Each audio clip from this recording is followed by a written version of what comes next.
Apprenticeships and Erasmus Plus in DG Employment, Social Affairs and Inclusion. And I would like to welcome you today to this webinar from the European Alliance for Apprenticeships, focusing on shaping the future of apprenticeships, in particular the issues of quality and fairness of apprenticeships. Before starting the webinar, maybe some little information about technical things and the format of the event. We want the event to be very interactive, so please use the chat for your questions and comments. These questions will be taken more towards the end of the webinar, while first we will hear from our participants. Remember to mute your microphone and take off your camera. The event will be recorded, and if you are having any technical issues, you see here the email to which you can ask for some help. Then I will go to the agenda of today's webinar, and you will see that we have an amazing lineup of speakers and panelists. They will share with you their experience, and you can ask them questions, as I've said, later on. I will introduce them one by one over the time of the webinar. But then, with any further ado, I think that I will start with presenting the first speaker for our webinar. Andrea Lerust is the Deputy Head of Unit in DG Employment, in charge of vocational education and training, and she will provide some scene setting for the topic of the webinar, and will introduce to you some elements for discussing afterwards quality and fair apprenticeships. Andrea Lerust, the floor is yours. Thank you very much. Many thanks, Anna. Good morning, everyone. Also from my side, a warm welcome to our webinar on quality and fairness of apprenticeships.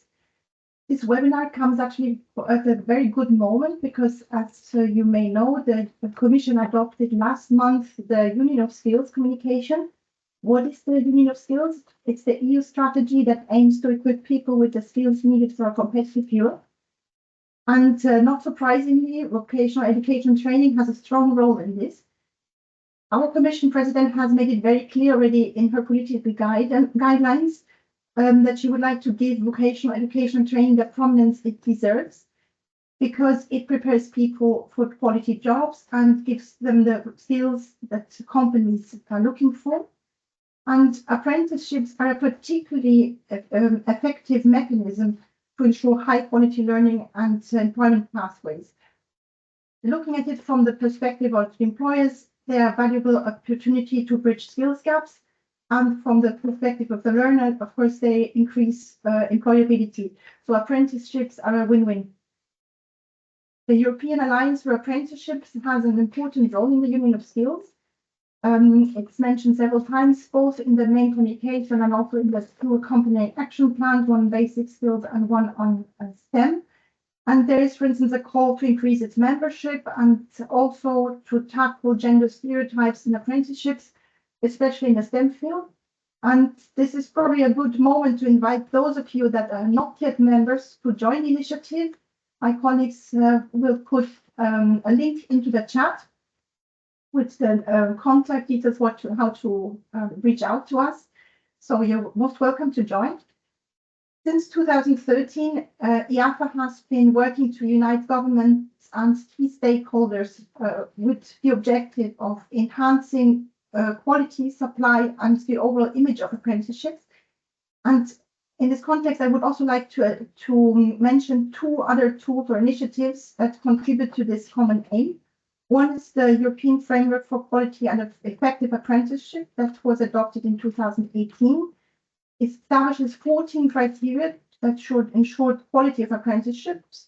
For instance, written agreement, adequate remuneration, social protection, health and safety conditions, and they should make sure that apprenticeships are viable and attractive pathways into the labor market. Of course, achieving the standards is only possible through the collaboration among stakeholders, and also needs the targeted policy recommendations, which brings me to the second point that I want to mention here. It's the European Apprentices Network, EAN, that has been that was set up in 2017 in the context of EAFA. EAN, we will also hear a speaker from EAN today. EAN concentrates on advocacy work and to make sure that apprentices and learners have a voice in shaping that policy. Now, it's the responsibility of all stakeholders together to make sure that apprenticeships offer genuine opportunities for learning and growth, that they remain attractive, that they have high quality, that they are fair for everyone. I'm thinking here especially about pay, social protection, learning conditions. And today we will hear about some challenges related to these points, but also look into inspiring practices, how to tackle these issues, and how the EU is supporting the establishment of quality apprenticeships, and now, and also how it could do so in the future. I'm looking very much forward to the discussions today, and without further ado, I would like to give back the floor to Anna. Thank you. Thank you very much, Andrea, for your policy introduction that touched upon the Union of Skills and some elements of the European Alliance for Apprenticeships. I think it was a perfect introduction for the event. Now, before we go to the next session, I would like to ask to the contractor, to our colleagues supporting the webinar, to launch a word cloud for the participants, because as I've said, we would like the session to be interactive. So we have thought of some elements of interaction with you. And the first word cloud, if you would like to reply, is about what comes to your mind when you think of quality apprenticeships. So you can reply, and then we will see a little bit.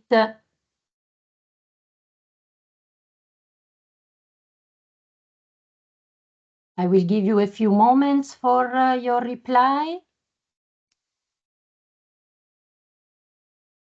Myself, I'm seeing only one reply, but maybe that's a question, a technical thing. So far, we got 26 responses, Anna, and the main words are skills, work, life balance, practical learning, quality assurance. Yeah. Thank you very much. Very strange, but I couldn't hear or couldn't see the reply, so I will rely also for the following interactive elements on my colleagues that will tell me. So if I've understood correctly, there are already some replies that say that quality apprenticeships touch upon, of course, quality assurance, of course, practical elements that need to be strongly embedded in the apprenticeships, and also more general on skills development. As Andrea has mentioned, of course, all of these elements are a little bit the responsibility of everybody, and we are here together also. We are in this together, as I could see, for ensuring that the apprenticeships are fully qualitative and effective. So I would say that my last comment to this would be that, of course, with the European Alliance for Apprenticeships, we are working very much on ensuring that the apprenticeships that are provided are of good quality and effective, and we will continue our work. And the webinar today will be the occasion of exchanging more on this topic. So thank you very, very much. Now I will go to one other speaker, Mr. Vlasis Korovilos from CEDEFOP. He is a policy analyst in the Department for VET and Skills at CEDEFOP, and he has worked for a long time on analyzing and monitoring apprenticeship schemes, also linked to the green and digital translation, and is working also on apprenticeships for adults. So he will give us a little thematic introduction on the topic of quality apprenticeships with some elements of what happens in the various countries of the European Union. Vlasis, the floor is yours. Thank you very much. Thank you, Anna. Thank you for inviting CEDEFOP to this webinar. Indeed, CEDEFOP for more than a decade now follows closely the developments regarding apprenticeship expansion and modernization in the EU member states, and we analyze the quality of apprenticeship schemes in Europe. Before I talk about quality and fairness, though, I saw that skills were a key word in this word cloud. So I will start with a slide on information that comes from CEDEFOP's skills forecast for 2035. So yes, indeed, thank you for changing the slide. So here what you see is something that comes out from our skill forecast, which is an exercise that CEDEFOP does to provide quantitative estimations on future trends in employment. And these data are publicly available. There is an online tool on our website, and you can filter them by country, sector, and occupation. What I'm showing you here is that our 2025 updated edition demonstrates that the twin transition and demographic challenges still drive the demand for high-level skills. And from 2025 to 2035, the forecast estimates strong employment growth across a number of occupations, such as the ones that I list here: information and the communication technology, professionals or technicians, professional or associate professional roles in science and engineering, health-related or care-related occupations, business and administration professionals and associate professionals, but also teaching professionals are some of the occupations that lead the growth in job openings for the next 10 years. One might ask what happens with some traditional apprenticeship occupations, and this forecast shows that reveals that there are lower levels of job openings in the next 10 years, but still not negligible. In some occupations, for example, 3 million openings in metal, machinery, and related trades, or another 3 million openings in building construction occupations in the next 10 years. This emerging landscape inevitably begs the question: are apprenticeships present in these high prospect occupations? And if yes, how does that happen? Next slide, please. So since 2019, CEDEFOP, through its apprenticeship symposia, examines how apprenticeships are being adapted to external megatrends and changing skill needs. And only last week, CEDEFOP and the OECD had our 4th symposium in Paris. And this year, we focused exactly on the expansion of apprenticeships in non-traditional fields. And very interestingly, the papers that we collected from Europe, USA, and elsewhere mirror almost entirely the occupations with high growth potential that we saw in the previous slide. Presentations of these papers are available already on the event web page, and the publication will also follow later in 2025. I wanted to say that a key outcome of the symposium is that apprenticeship programs can be successfully positioned in these emerging occupations, bringing clear benefits to learners and employers, and opening the door to high quality careers. But another message that comes from this event is that in this process of expansion, quality matters. And this is what gets me to our next slide: the significance of and value of the European Framework of Quality and Effective Apprenticeships, which offers this comprehensive set of quality criteria that can lead policymakers in their attempts to introduce new programs or improve existing ones. And I'm sure many people in the audience have made use of the framework, are familiar with it, and have seen its value in raising quality in apprenticeship design and implementation. There are already the 2021 stock-taking exercise showed that there was a continuous improvement, and that the 7 criteria of learning and working conditions were in place, but further work was needed in criteria related to framework conditions. And in our similar analysis, CEDEFOP reiterated that although many provisions were in place, there were some gaps, and there was a great variation in some of the way some of the criteria were met, sometimes with significant repercussions on overall quality. And at CEDEFOP, our analysis links these gaps and issues to the identity and the purpose and function of apprenticeships. I would like at this point to check if indeed what we have analyzed and identified in the past can be observed also among the audience. So I would ask now if it's possible to set 2 poll questions. The first one, in your country, what is the status of apprentices? Apprentices have the status of? Can we see the poll? Yes. So I would like you to cast your vote here, and if you know, what is the status of apprentices? Are they workers? Are they learners? Do they have a special combined status of worker who has additional rights? Or does this depend on the type of agreement or contract that is signed?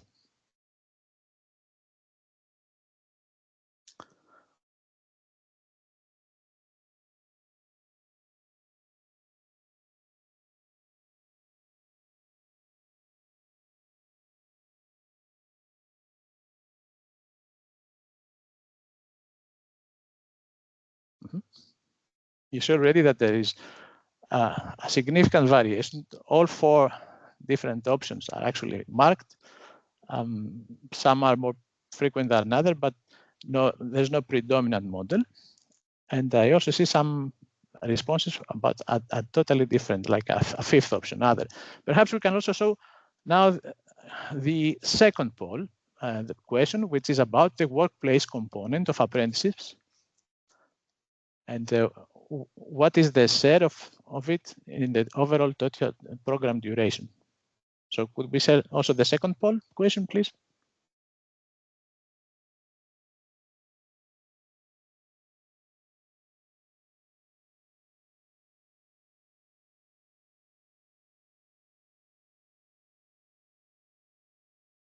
So you see again here different options. I see responses now coming in.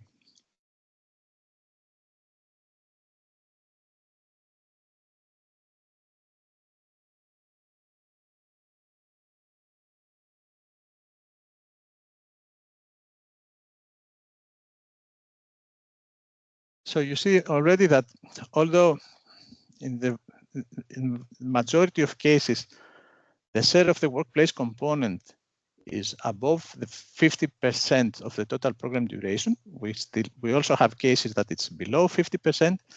And we have also cases that of variation. About 1/5 of the questions talk about variations between programs that make it hard to estimate what is the actual share of the workplace component.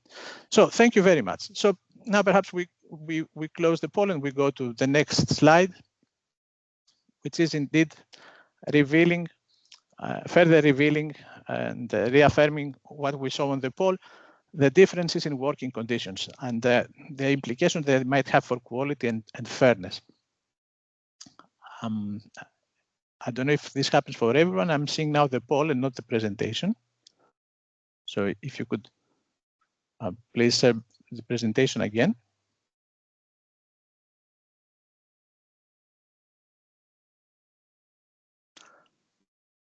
And these differences in working conditions, of course, to some extent are understandable because they reflect different traditions, structures, and dynamics in the education and training realm or in the labor market.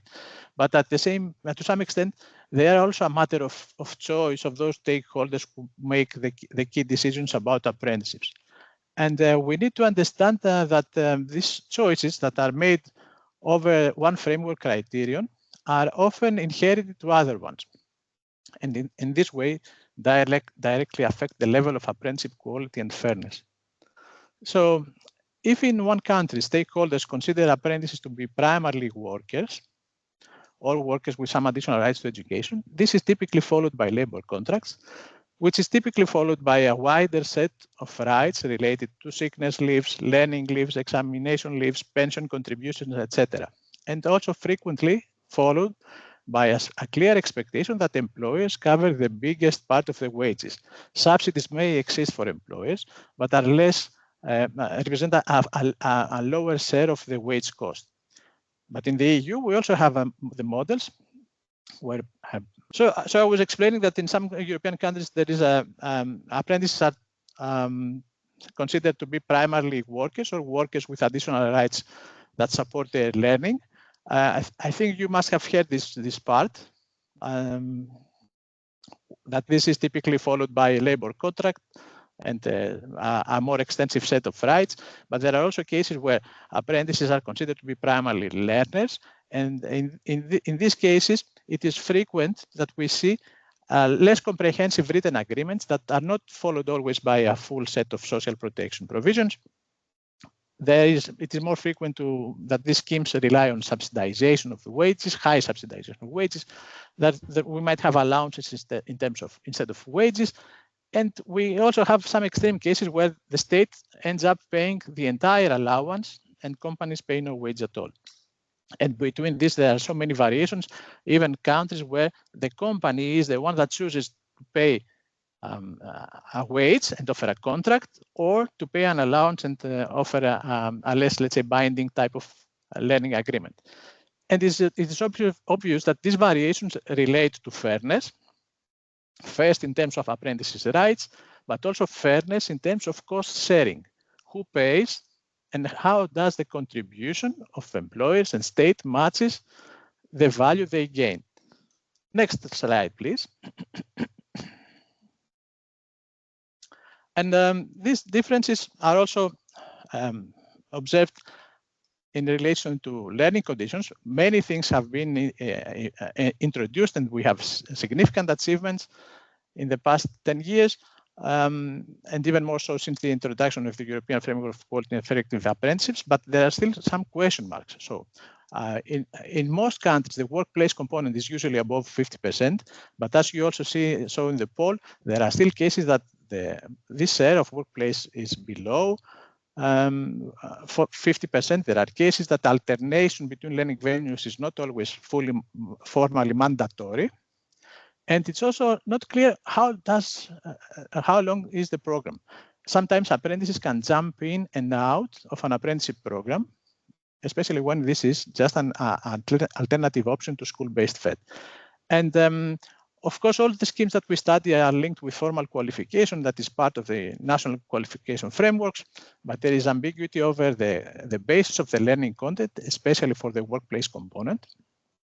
And we're not sure if there is a minimum common ground on what apprentices learn from one place to the other.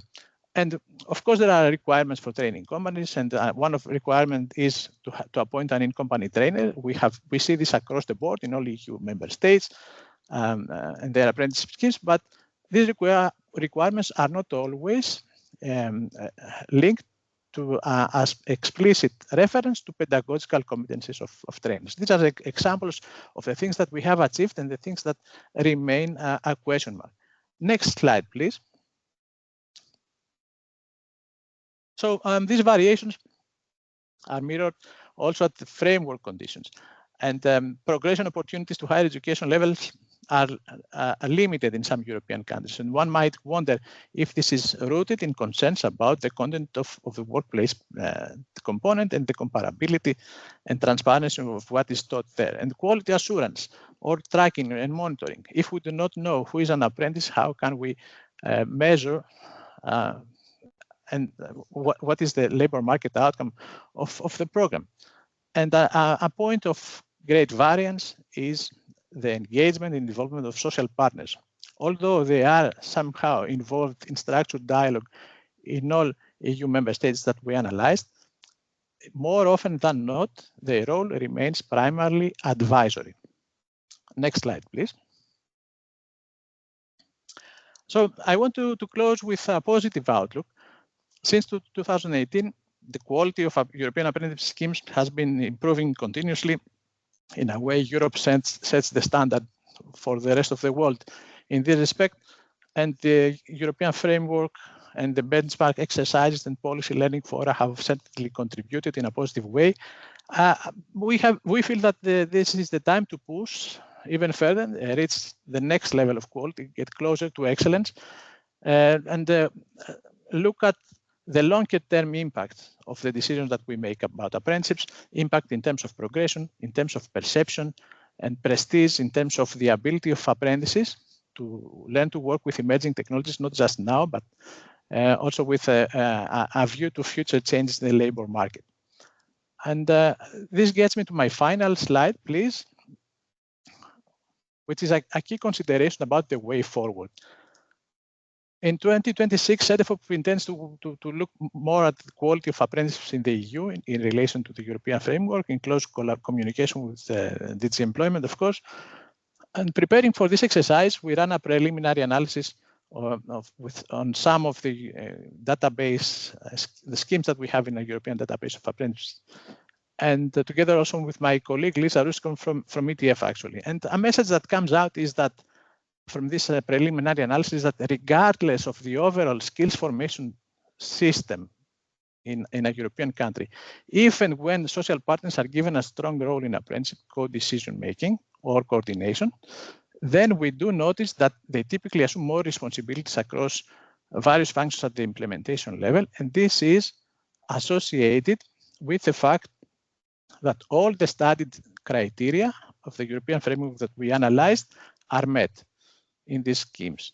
And also we have cases of deeper coverage of some of the criteria, including in this, in our discussion, a broader set of social protection or more frequent use of fair cost sharing mechanisms.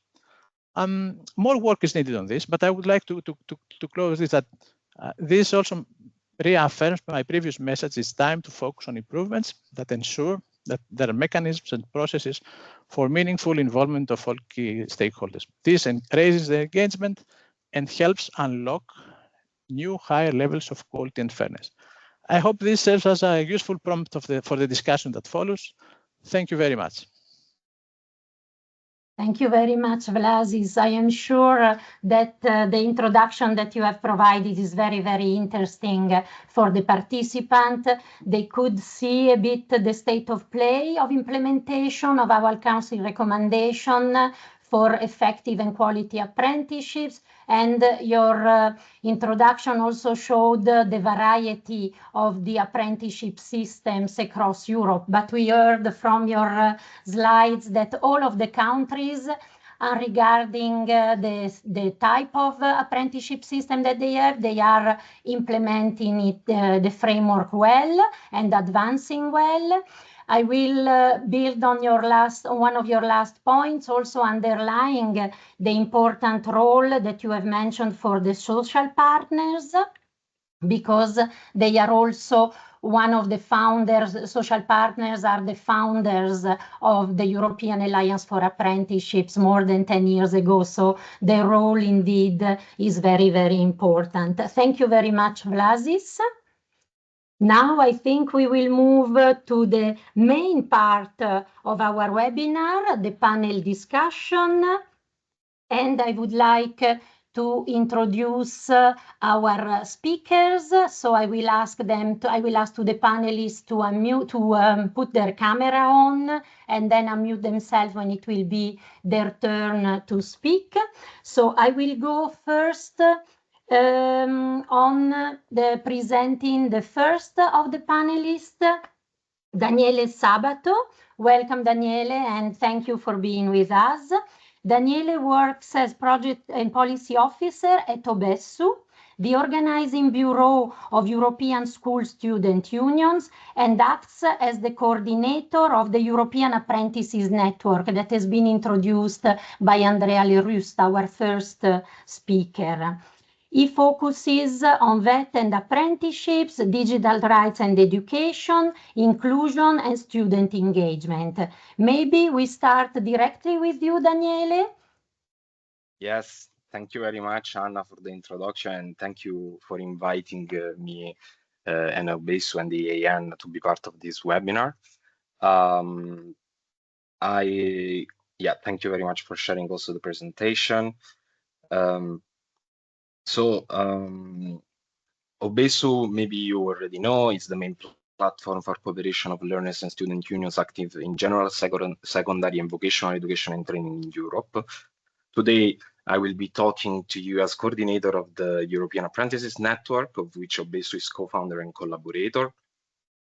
Vocational education and training and apprenticeships are often seen as second-class education for low achievers. They often lack government funding and promotion, and they are often conceptualized as a quick fix to youth unemployment and the labor market needs. However, apprenticeships can play a stronger role in the job market while keeping their fundamental educational function, that is promoting learners' personal and civic development. Next slide, please. Sorry, the second slide. Yes, thank you. This double function can only be achieved, however, if apprentices themselves are engaged and consulted throughout the life cycle of apprenticeship programs and the policy-making processes that shape them. And it is in this spirit that back in 2017, Obesu joined forces with the European Youth Forum, the National Society of Apprenticeship, and the Commission to create the European Apprentices Network. This was born to represent apprentices and VET learners across Europe, amplify their voice, promote their participation in policymaking and social dialogue, and ensure that apprenticeships and VET systems in Europe reflect all of this. It currently counts 12 members across Europe, and the values of this community are reflected in 7 key priorities that you can see in the slide, guiding the work of the AN. And it is on the basis of these priorities, through various collaboration with the Commission on the 2018 EU framework that we just saw with Blasis, along with the proposed directive on traineeships that has been discussed recently, that the EAN highlights some challenges that apprentices face in regards to quality apprenticeships, their rights, and their working condition. Next slide, please. Thanks. So there are, of course, inconsistent standards. Quality of training varies across countries, companies, and sectors, as we have already seen. And this is quite expected in the EU, but it can also result in poor quality assurance, as there are no standardized EU-wide system to monitor learning outcomes, and the infamous policy practice gap that hinders national implementation of EU frameworks and resources. More in details, skills mismatches are often a challenge to quality apprentices, but they are often reduced to misalignments with current or future labor market demands. However, apprenticeships that are not shaped around learners' interests and capacities can also amount to a certain, to a kind of mismatch. So quality for the employers and for education providers, yes, but also quality for apprentices. Next slide, please.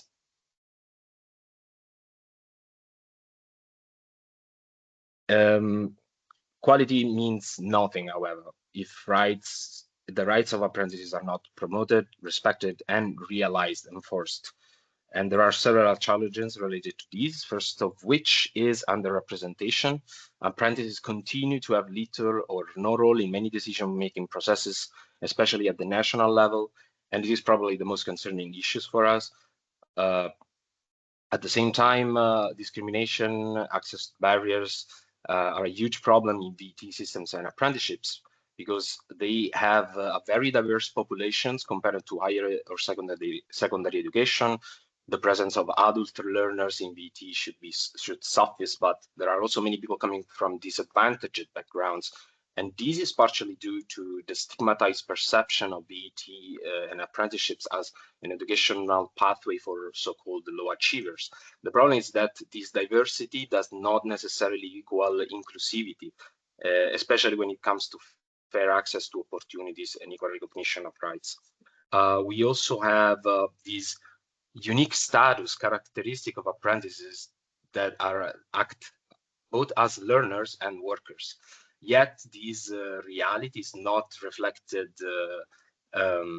fully in legislation, creating legal ambiguities that hinder the protections that apprentices should be entitled to. At the same time, there are also forms of disguised employment, which also relates to the working condition. And this is even more problematic, like where is the line between a poor quality apprenticeship and a low paid labor without real training? Next slide, please. When it comes to working condition, despite contributing valuable labor, many apprenticeships do not ensure a living wage. And in some cases, apprenticeships receive no pay at all, as we've seen with classes. This creates barriers, especially for young people from low-income backgrounds. At the same time, apprentices report feeling overwhelmed with little time for rest, study, or personal development. And this is especially true where apprenticeships demand long working hours, but also require them to attend school or classes. So work-based learning should promote also well-being, not burn people out. Similarly, health and safety regulations may exist, but enforcement is kind of patchy and not always adapted to younger, less experienced workers. Safety training and supervision should be mandatory from day one. And the transition also to quality employment or continued education is often not guaranteed, leaving apprentices in a cycle of precariousness, which further stigmatize the perception of apprenticeships as valuable pathways.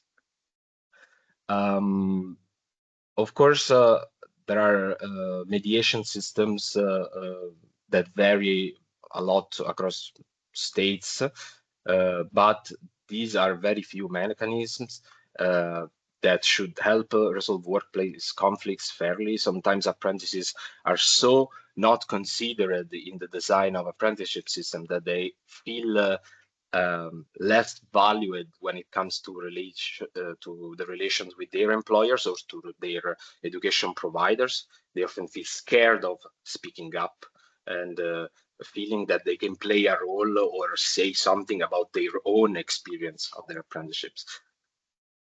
And these are the challenges that the EN has foreseen so far. I was told to keep it very short, so I hope this was fine. But I want to thank you everyone for listening, for the attention, and you can find the EAN website in the contact information here in the last slide. Thank you. Thank you very much, Daniele, and very good that we have started the panel session with the view from the apprentices. This is very, very important to have the view from the people that are the most concerned by the apprenticeships. So also at European level, we value very much the work that the European Apprentices Network is doing, and we cooperate with you. And I think that the messages and the challenges that you have highlighted are well heard on our side, and they might also be very interesting and very important to be heard by the participants today, particularly when you have touched upon the rights of the apprentices and, for example, their well-being among all of the elements that you have discussed or that you have presented now. So stay with us because we will have some time also for questions afterwards. Thank you very much. Thank you. In the chat, the participants can put their questions, and then we will try in the next sessions to reply to some of the questions, to most of them, to the extent that this is possible.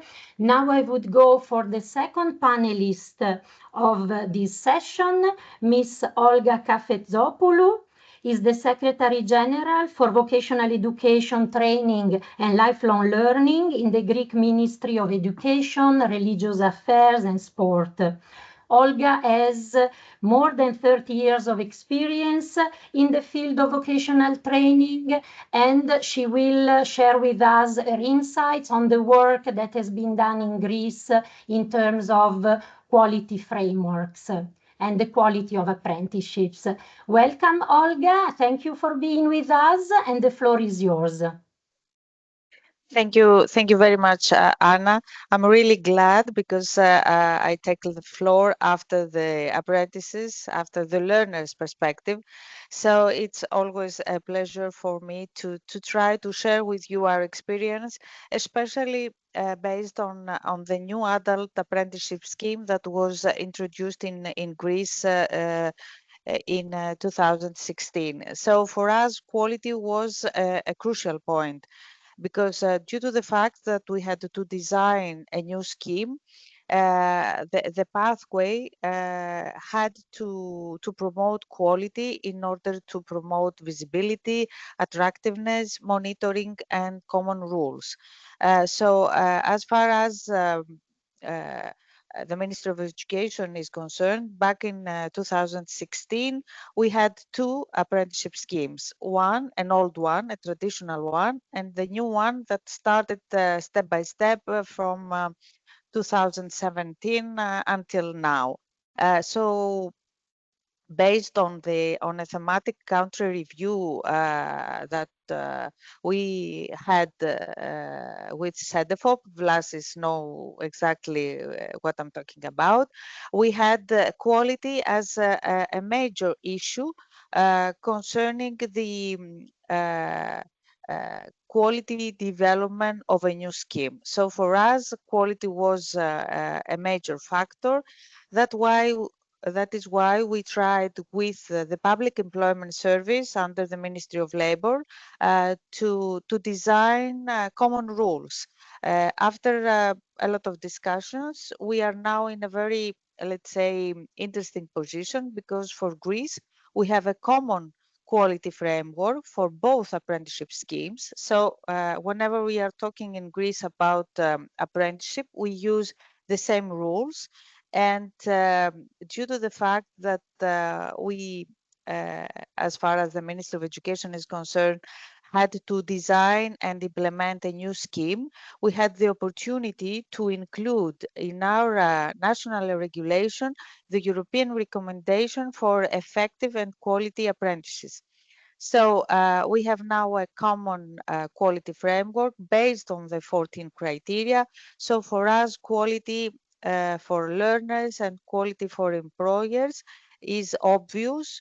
We have, let's say, an apprenticeship contract for our apprentices. So they are not workers, they are learners. But under the contract, we have included the payment, social security, pension rights. So all the, let's say, rights of an employee are included in our apprenticeship contract. We have also a management information system, so we can monitor the implementation of the scheme. And of course, we have quality standards for the employers.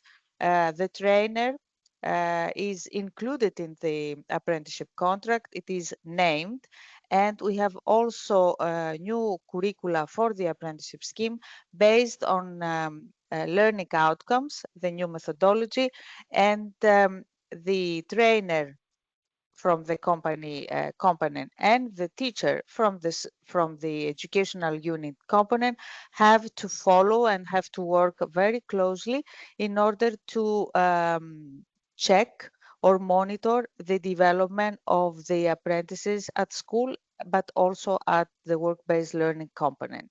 I think that I will stop here and very much for sharing the example of the quality frameworks from Greece, because I think it was a very, very inspiring practice that other countries can learn from. So very, very good that you are with us today and that you could share this information.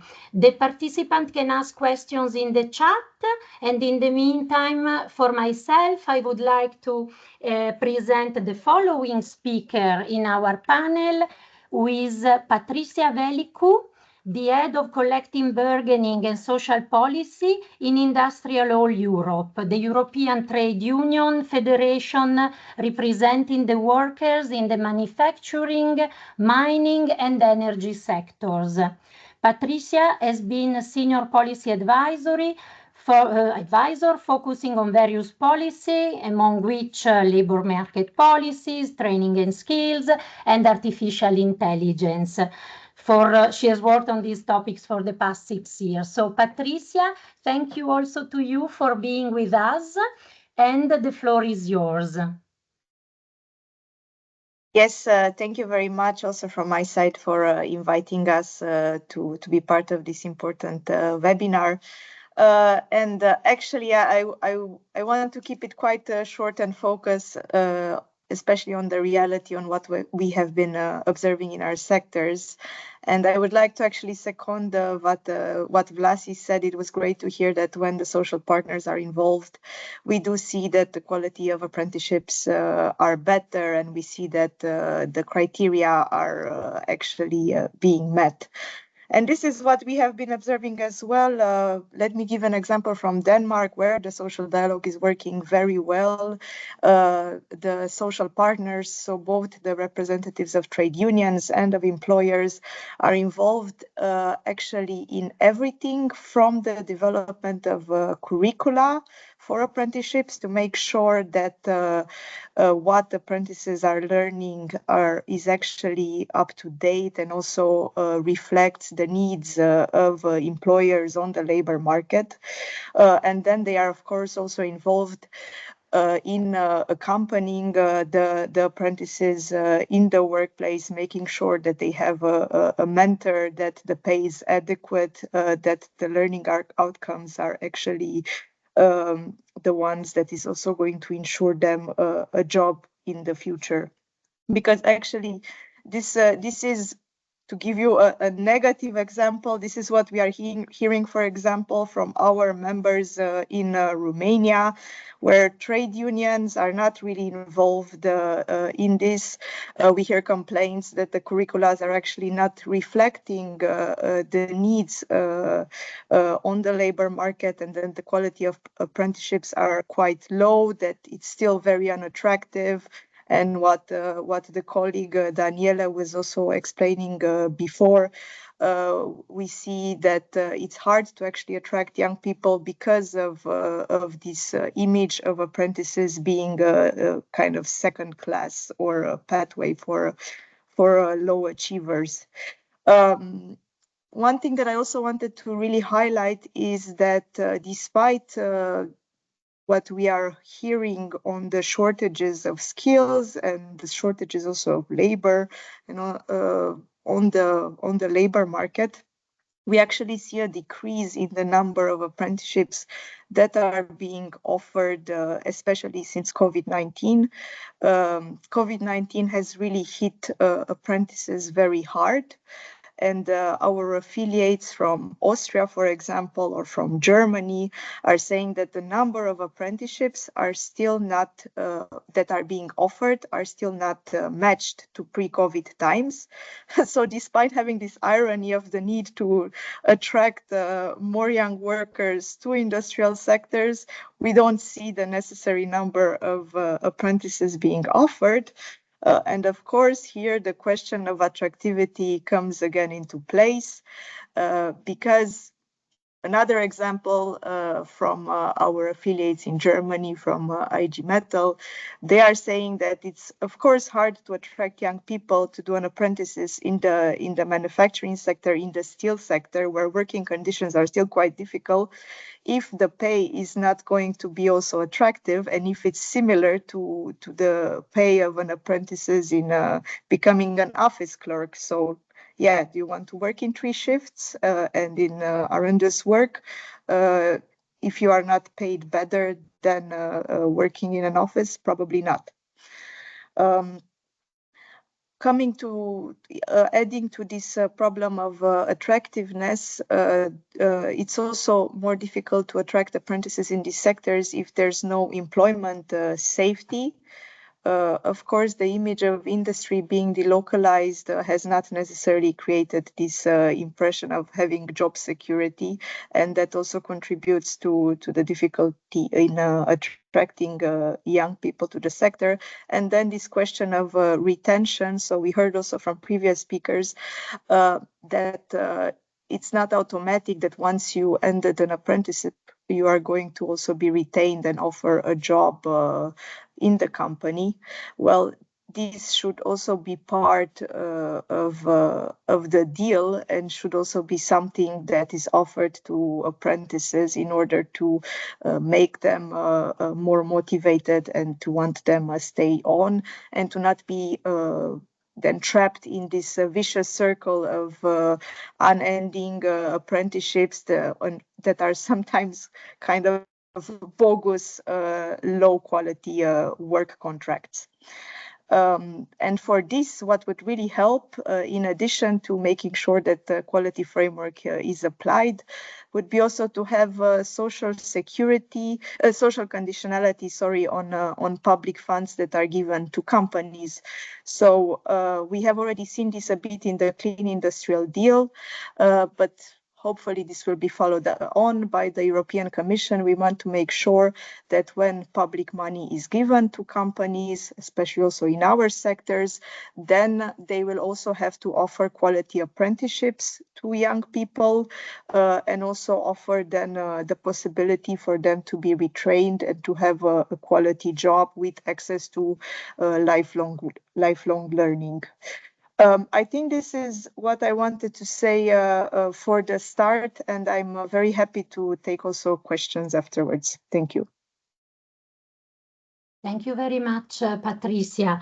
Very interesting also your messages about the quality of apprenticeships. It links indeed very much to what Daniele from EAN was saying earlier.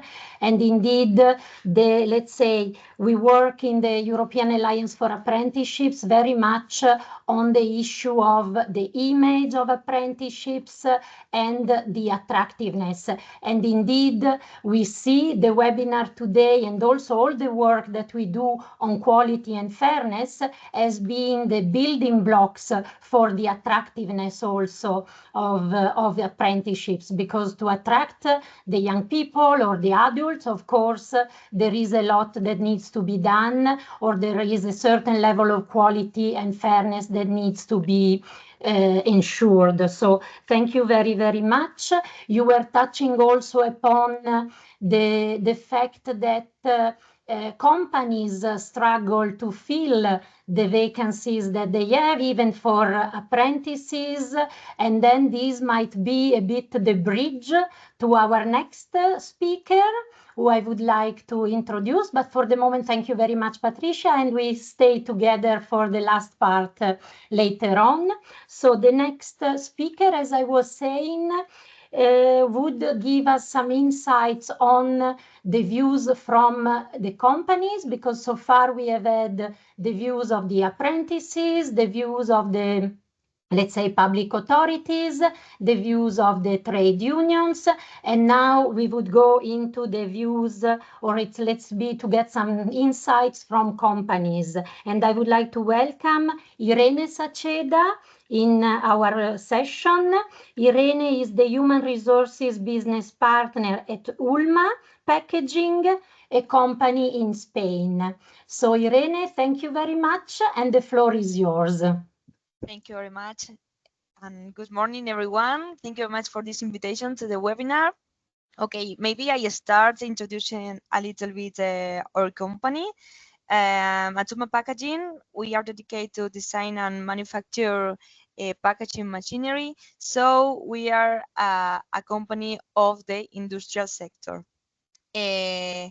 Only in Ulma Packaging, we are more than 2,000 employees nowadays, and we have an international presence with around subsidiaries in nowadays 24 countries. Yeah.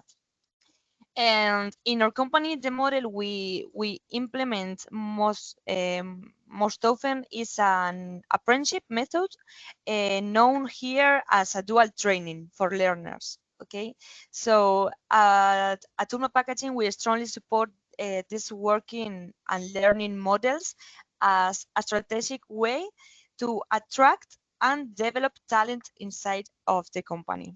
So every year we have more than 60 students from vocational or professional training and from university programs too. And related to that, the most common specializations we used to have here are from mechatronics, automation, and robotics. At Ulma Packaging, we have a clear view of that apprenticeships methods, and is that this is one of the best ways to train people and attract talent to the company. That nowadays is something that is becoming very difficult for all the companies. So over the years, we have closely followed the legislative and the methodological evolution of this model, and we have adapted to us because we strongly believe on it. In the how we manage this kind of apprenticeship here, no? Like Olga explained before, if I'm not wrong, in Greece, in Spain is very similar or the same. The apprenticeship participants are students. They are not workers, but they have an agreement with them that is regulated by the law here in Spain. And then I think that one of the key factor for success is the strong collaborations between the training centers or schools and the companies. In Ulma Packaging, we maintain a very, very close relationships with the local training centers or schools here. For example, the Miguel Altuna Center. With them, we developed the projects to bring students closer to real business environments, both during their time in Ulma and within the training center itself. Through practical cases, we create projects, we create, I don't know, some challenge to for students to complete there in the schools too.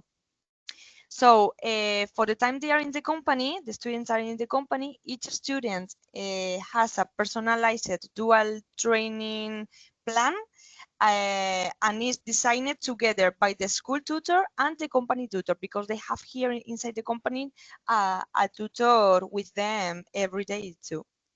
And during this apprenticeship, they have a continuous follow-up and monitorization to see how it's going to companies, with regular meetings between the company tutor and the school tutor, and they analyze the student progress. They can resolve any doubts, and they can, I don't know, improve the learning experience if they see anything to improve. So in a few words, I will say that this model is something excellent because it combines the best of all worlds, the theoretical training of the educational center and the real world experience of the company for them. So moreover, it allows us as in the part of the company to get to know better the students, to share our culture with them, and to facilitate the integration in case they become part of our team after this apprenticeship. And related to that, here in Ulma Packaging, more than the 80% of the students who start this dual training or apprenticeship with us later receive a contract or a continuity with us. So this shows how effective this model is for both, not only for the company and for the students too. Thank you very much, Irene. Yeah. In a few words, yeah.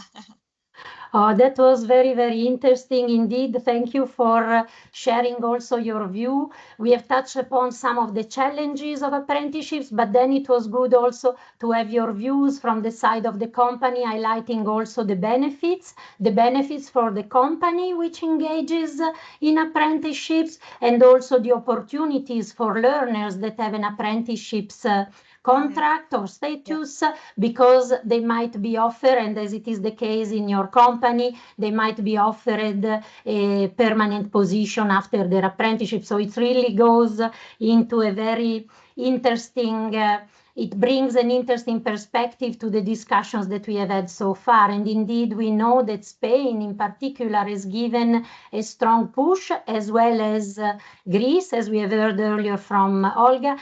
Spain has given a strong push to apprenticeships to increase this dual learning in the VET system. So thank you very, very much for also your intervention. I think that all of your interventions, and I'm addressing now all of the panelists, have been inspiring and insightful for the participants.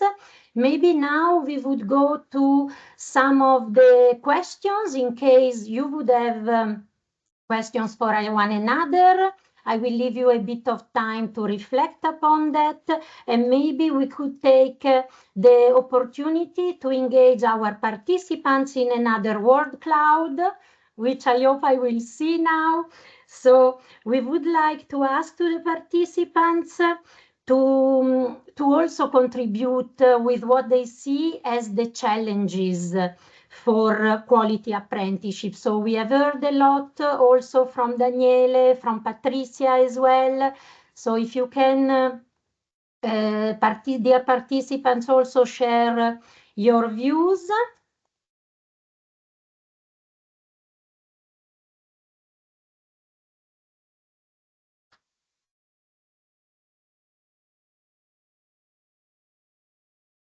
So I'm starting to see some of the replies, and I will leave you a little bit of time, because this could be also interesting for what we will discuss in the following session.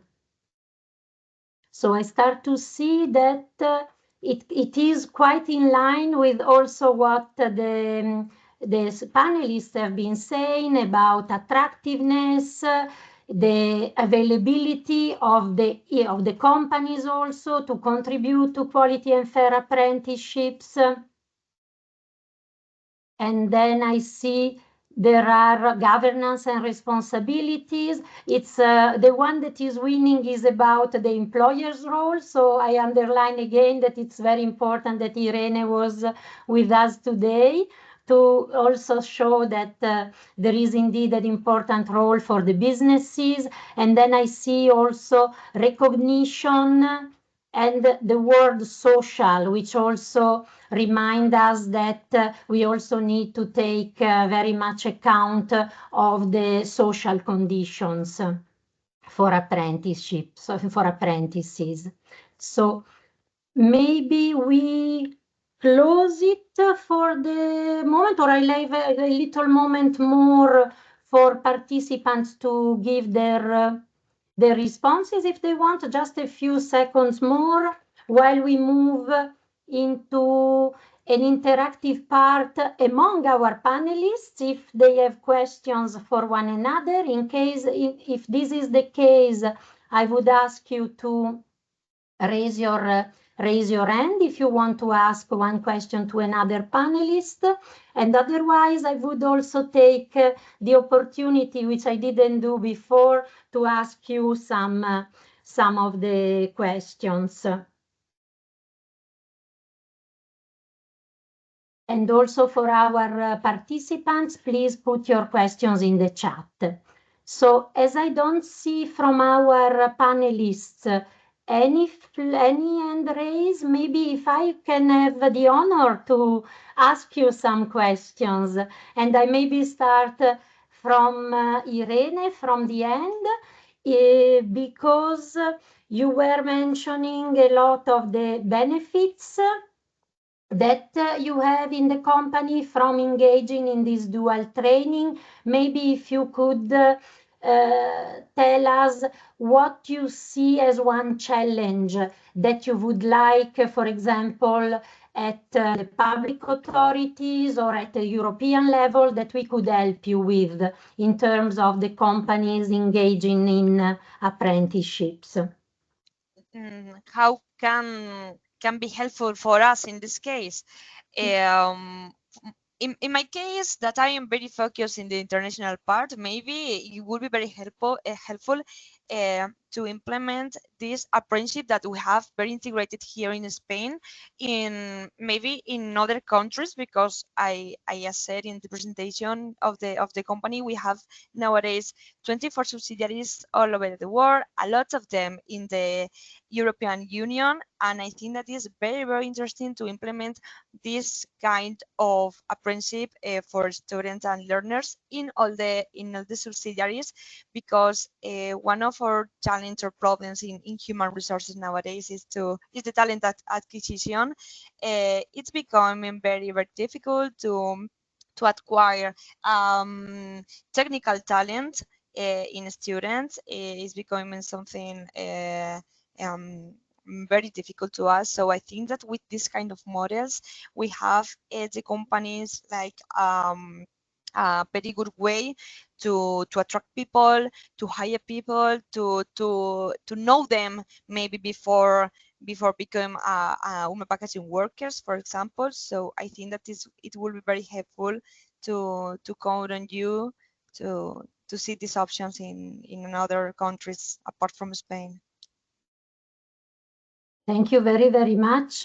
And indeed, actually, in the European Alliance for Apprenticeships, we work to bring together, as it has been said in the beginning of the webinar, to bring together organizations from different countries, also public authorities from different countries, to learn from one another, because we are very much aware that there is a variety of apprenticeship systems out there, and country can learn from one another what are the some good practices, etc.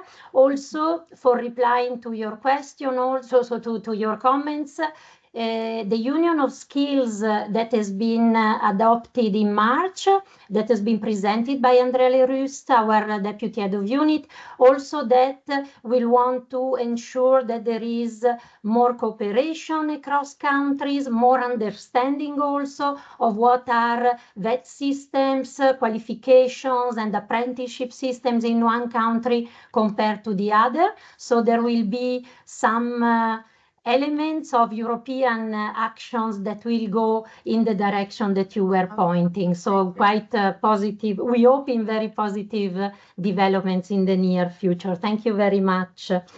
I would go maybe to Olga now for a question, because of course Greece, I was saying, has been very active in the field of apprenticeships. And Greece has participated also some years ago in a bench learning exercise that we have launched at European level under the Alliance for Apprenticeships. 4 countries indeed, what I was saying earlier, for learning from one another, seeing what are the challenges or the opportunities in one country, and seeing to which extent this is transferable to another country. So Olga, for you, I would like to ask you, for the participants that are here today, to shed a bit of light what has been the advantages of this bench learning process in which you have been involved in terms of the quality of apprenticeships. Thank you very much, Anna, for bringing up the issue of our experience through the bench learning process. It was really helpful for us due to the fact that we had underlined at that point which were our weaknesses. So we didn't have any experience, let's say, concerning the written contract. So we asked for help from other countries, and we got help from Belgium, Flanders. So we exchanged the issues that we wanted to include in the written contract. They sent us at that time their written contract, and we had to translate it to Greek and find out if there were issues. And to be honest, we included a lot of their topics on their contract to our apprenticeship contract that we had right now in Greece. Another issue was a major issue, the active involvement of the social partners, because back to 2019, social partners and especially the educational pathway pathways were not so close. Right now, we have a new governance at central, regional, and scientific level, where social partners are actively involved. There are members of the governance in Greece, and they are not just co-designed with different ministries and authorities, new specialties, and whatever it comes to the implementation of the apprenticeship scheme, but they will be involved also in the design of the new curricula. So social partners for us are one of the major stakeholders for the apprenticeship scheme. And also through the bench learning process, we realized that to include apprenticeship in the national VET system was very crucial. So from 2020, both apprenticeship schemes at EQF level 3 and EQF level 5 are included in the National Vocational Education and Training System.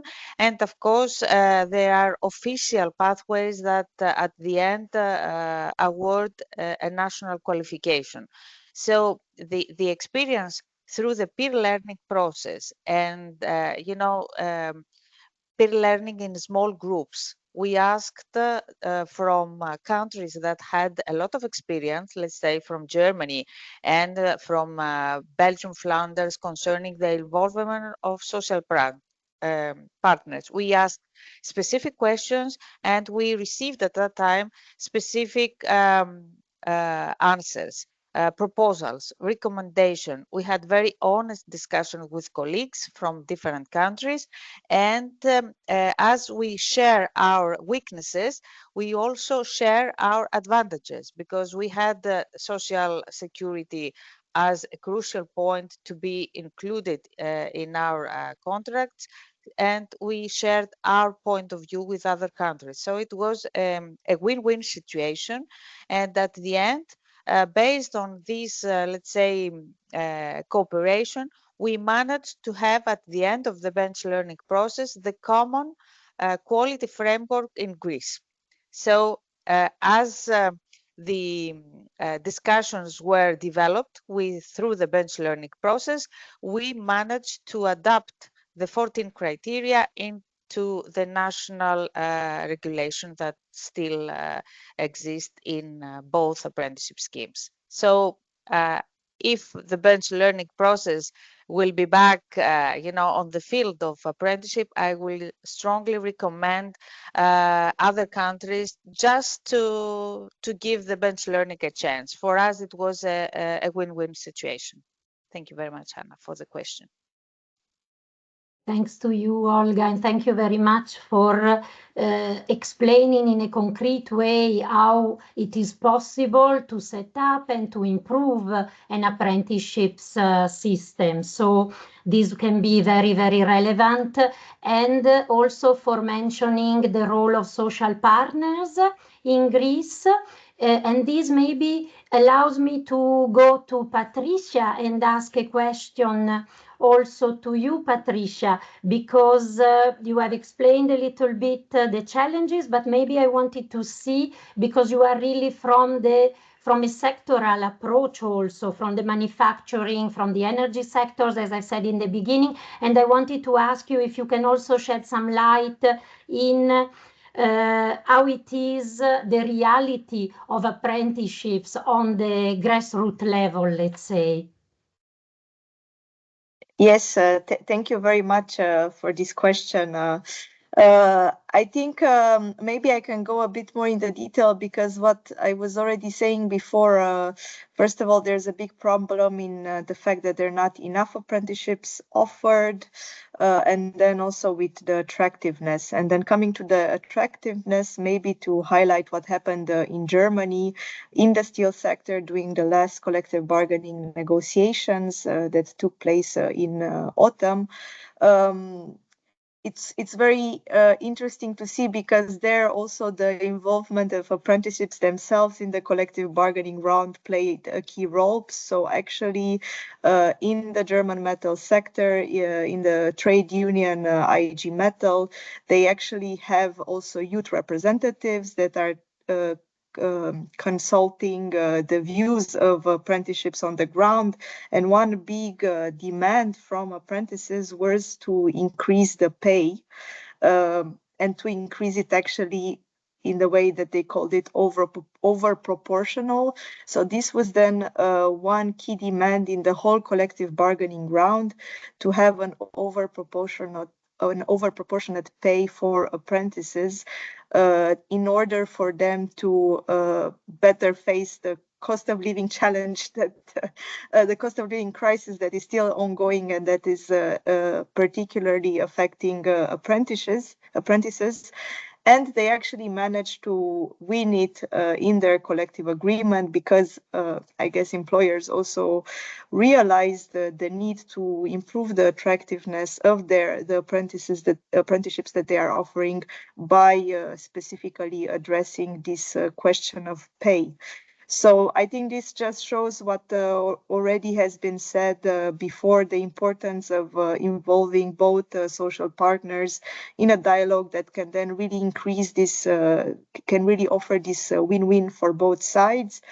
Because of course there are many issues with apprentices, but only they can then really sit together and try to find a compromise that is going to really improve the reality for the young apprentices on the ground. Thank you. I think that's all. Thank you very much, Patricia. That was also very, very interesting. And it brings me a little bit to Daniele to connect with what Patricia was saying, because you also mentioned at the end of your intervention the apprentices themselves. So also again to listen to the voice of the apprentices and the representative as the European Apprentices Network. Daniele, you were explaining in your intervention the challenges that are faced by the apprentices themselves. Maybe if you could go a little bit more into details of what the network, what the European Apprentices Network is doing in terms of the priorities that you have on top of your agenda to tackle these challenges. Thank you, Anna, for the question. Yes, of course. Very briefly, on the one hand, we are focusing a lot on apprentices' well-being, and on the other, apprentices' representation. When it comes to well-being, discussions related to the quality of work and life conditions for apprentices were renewed during the 2023 EAN annual meeting, which is as the title say, an annual meeting organized by the EAN together with the EAFA and their high-level event. In 2023, we focused on quality of 2024. Sorry, we focused on quality of life and work conditions for apprentices. And this led to a collaboration with the Commission and the ECORIS agency on a survey for mental health, whose results have been published in a report in late September 2024. In particular, apprentices reported stress, burnout, isolation, difficulties in balancing their personal life with their work, or even balancing their work with their educational activities, more learning activities. As this was stressed also at the end of the COVID pandemic, which really brought to the fore the problems of mental health and well-being in education, not only but also in apprentices and VAT. Stress factors that were found included high workload, poor work-life balance, job insecurity, leading to significant stress. And unfortunately, however, well-being services, peer support, national mental health strategies are rarely part of training systems.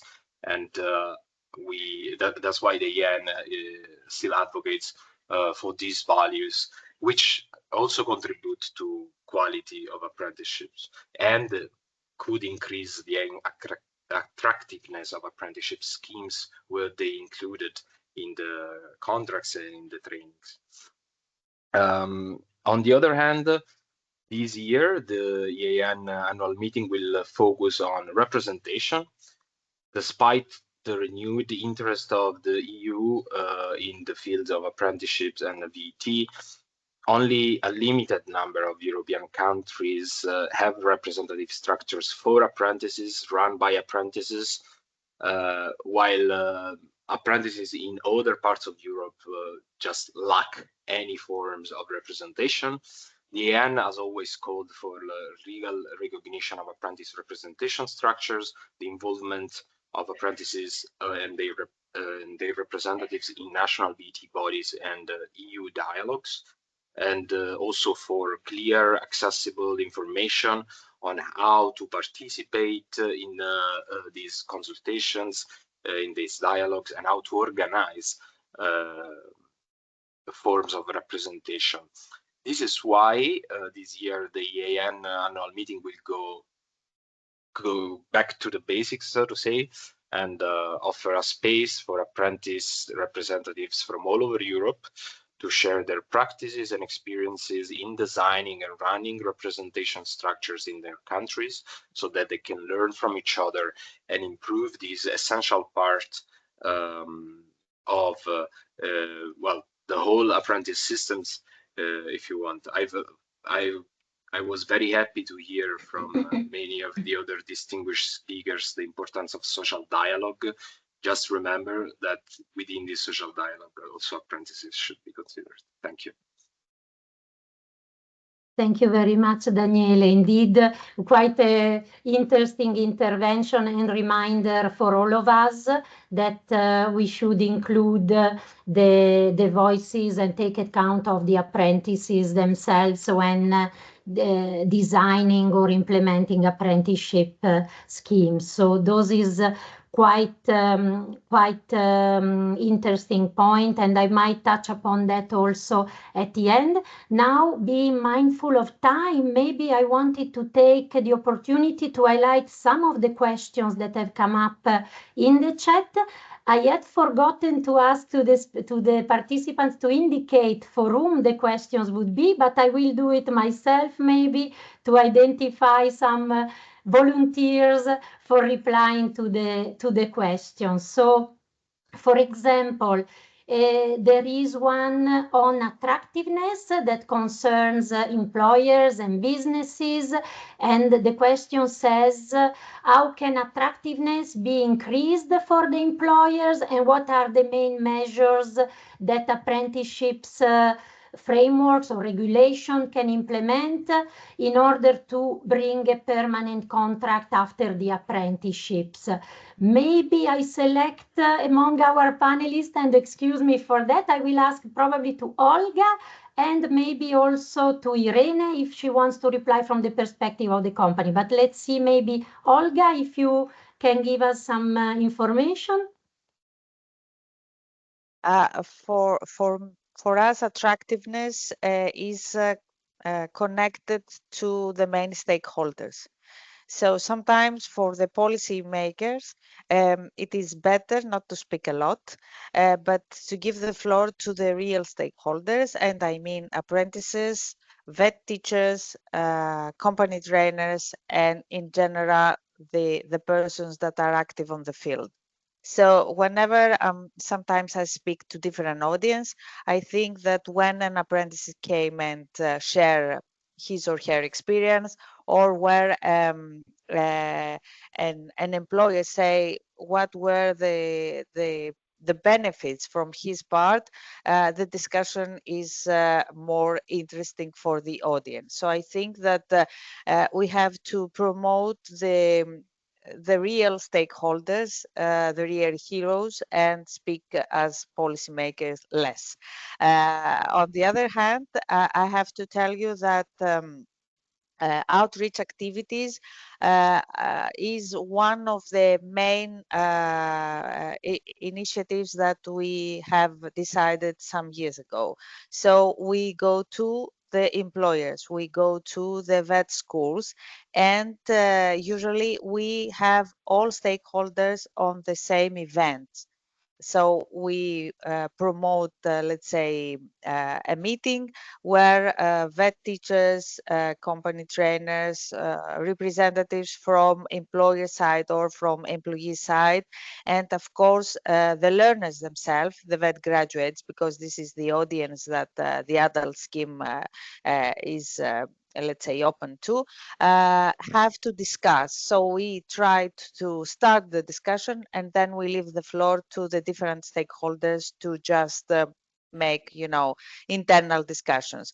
On the other hand, I think that for the employer side, we have to tell them that it is a win-win situation. They have to understand that there are only benefits, because they have for X time some future employees in their field. So it is their time to provide the skills that they need for their productivity from one side, and from the other side to give future employees, you know, the chance to learn what the real profession needs. So if you know, the different stakeholders understood their roles, I think that the raise of attractiveness will be quite easy. Thank you, Anne. Thank you very much. Maybe, Irene, before I give you the floor, there were also other questions. Someone wanted to know what is the percentage of permanent contracts that you offer to the dual learners that you have in the company, and also if you can touch upon maybe about the small and medium-sized enterprises. Thank you. Yeah, here in Ulma Packaging, if we have per year like 60 students in this internship, we offer like a contract for an 80% more or less of the students. So it's a very good number. It's true that the last years we are growing a lot as a company, so we have the option to offer a lot of contracts, a lot of opportunities to those students. But yes, an 80% more or less of all the apprenticeships we have per year. And related to this medium or small company, I think that here the key is the relationships with the schools or with these training centers. This is key. We have to talk to them. We have to offer to those schools talent. We have to offer them projects. One of the things we do a lot every year are students visit to the company. We bring a lot of group of students to Ulma Packaging to see the company, to know us. We make them a presentation. So we do a lot of employer branding work with them to become attractive and to offer them these apprenticeships, and to telling them that these options may end on a work opportunity with us. So I think that here is very, very important to have contacts with a lot of schools, with a lot of centers, and talk to them, say to them what are your needs, because for example in Ulma Packaging our needs are very technical, but each company is different. So talk with them, and I think that it's a win-win. Like Olga said, is for both parts. It's very interesting. So I think that they are going to be very happy to talk with any company to explain you what are the options, what are the students that may be interested in you, and you have you can have a strategic, I don't know, you can design a strategic project with them to be more easy for this kind of smaller or medium companies to have more students on the apprenticeships. Yes. Thank you very much, Irene. Maybe I will ask to our participant to hold with us for a few more minutes before we close the webinar. And I would like to ask to Daniele or Patricia if you want to come in with some remarks from your side, from what you have heard so far. If there is one concluding point that you would like to do very short for each of you. You can go, Patricia, first, if you want. You know, very, very short. Thank you very much. Again, I would just say, I would just like to stress again the importance of social dialogue, collective bargaining, and on really meaningfully involving the social partners to ensure the quality of apprenticeships. So that's all. Yeah, thank you. Thank you again for inviting me and for listening. With the risk of repeating myself for the fourth time, representation is key. Involvement of apprentices is super important. There are structures already in place that can be used. Also, the employers go talk with the representatives. They have unique insights into what can make an apprenticeship experience of a good quality for the target group itself. And remember that apprentices are future workforce, yes, but they are also learners and future citizens, and apprenticeship schemes should take into consideration this. Thank you.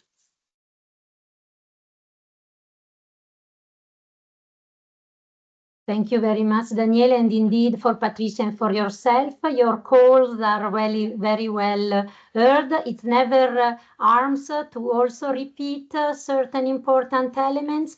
Maybe before we close, I would like to ask to my colleagues to launch a last poll for the participants, because we would like to have a kind of summary of what is your takeaway from the discussions that have come up today. So based on what you heard today, what do you think that is needed to ensure quality and fair apprenticeships across the EU? And while you reply, I would say that maybe I give some last remarks, some little reminders also from my side. And then at the end, I will take a moment to just have a look at the results of the poll. But maybe from my side, I would like to remind the participants that if you are not yet a member of the European Alliance for Apprenticeships, you can join this initiative. It is for free. And you can benefit of the discussions that we have had today, some tools, knowledge sharing that we do online.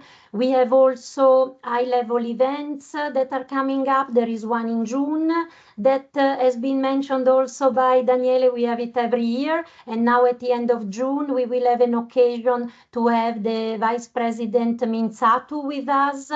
And during this event, we will also welcome new members of the Alliance. So it's an extra occasion for you and an extra incentive for you to become members, because you will have a very good opportunity to meet Vice President Minzatu. We have several other occasions of sharing knowledge with the members of the Alliance. After this webinar today, there will be one after the summer, which will touch upon gender stereotypes in apprenticeships, and it will link to the Union of Skills that has been mentioned earlier in terms of increasing the participation, for example, of female apprentices in STEM, or in general to make more balanced gender approaches in apprenticeships. Maybe to say a few words about what has been said during the webinar, I will do my own harvesting and takeaways first before looking at those of the participants. And I think we have touched upon very much on the challenges for the image of apprenticeships, the attractiveness of apprenticeships. And I think that one main message is that quality and fairness are a must for apprenticeships, we really need to work on those, and also the attractiveness of apprenticeships will be helped by that. But we have also seen examples of how to improve apprenticeships. For example, it has been mentioned the collective bargaining, the bench learning opportunities that helped countries in the past and could do that in the future. And also I would echo what Daniele was saying, ensuring the representation of apprentices in your vet system, in your organization. So at all levels, all of us can do their contribution to quality and fair apprenticeships, I would say. Maybe just going to the replies that we have seen.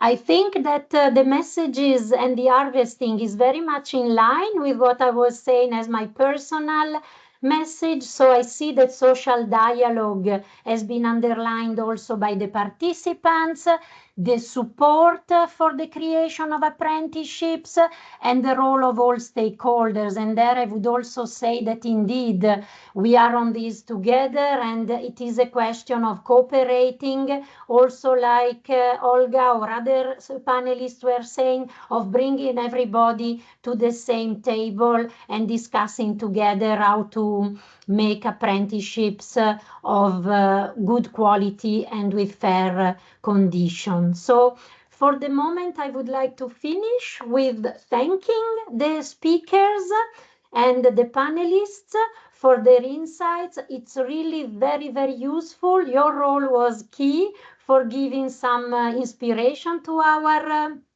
participants. I would like to thank the colleagues that have supported the preparation of the webinar and now during the webinar itself. So the colleagues from ECORIS, and last but not least, my colleagues in the unit in DG Employment for their help in the preparation and the support today. So I would like to finish there. Apologies for being a bit longer, and I wish you a good continuation of the day. Thank you very much. Thank you very much. Have a nice day, everyone. Thank you very much. Thank you very much. Thank Bye-bye. you. Bye-bye. Thank you. Bye. Bye.